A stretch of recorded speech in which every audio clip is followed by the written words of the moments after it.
grande episódio desse período de nossa história da mão de obra escrava no Brasil.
capitães do mato, os quilombos se defendiam, desferindo golpes, armando tocaias, rebatendo seus opressores à medida do possível, vencendo assim as emboscadas e levando a vida à espera da tão sonhada paz.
Construído ao lado de um precipício e protegido por fossos com lanças camufladas, nos matos da Serra da Barriga, no Alagoas, o Quilombo dos Palmares, sem dúvida, foi o maior vestígio de repressão e resistência à escravidão no Brasil. Abrigando os quilombolas, bem nutridos de água, comida e a proteção que, enquanto resistiu, era o motivo da tormenta de todo um sistema.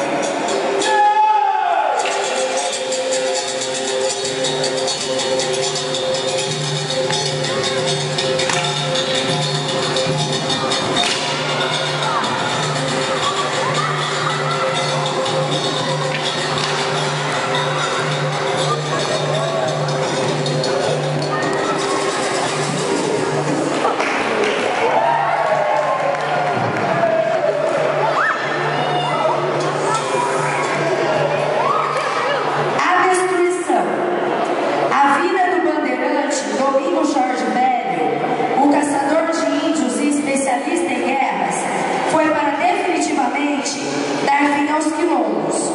Liderando um exército apoiado pela realeza, Jorge Velho desfrutou de bens e regalias para o desfecho do ato e autoria das estratégias. Ele contaminou os rios, queimou os mocambos, usando armas perigosas e cavalarias. O mocambo do macaco foi o último a ser destruído. Zumbi foi morto aproximadamente um ano depois na Serra dos Dois Irmãos, esconderijo que o abrigou após a sua fuga de Palmares, e que foi delatado por um de seus aliados, protagonista da tocaia e responsável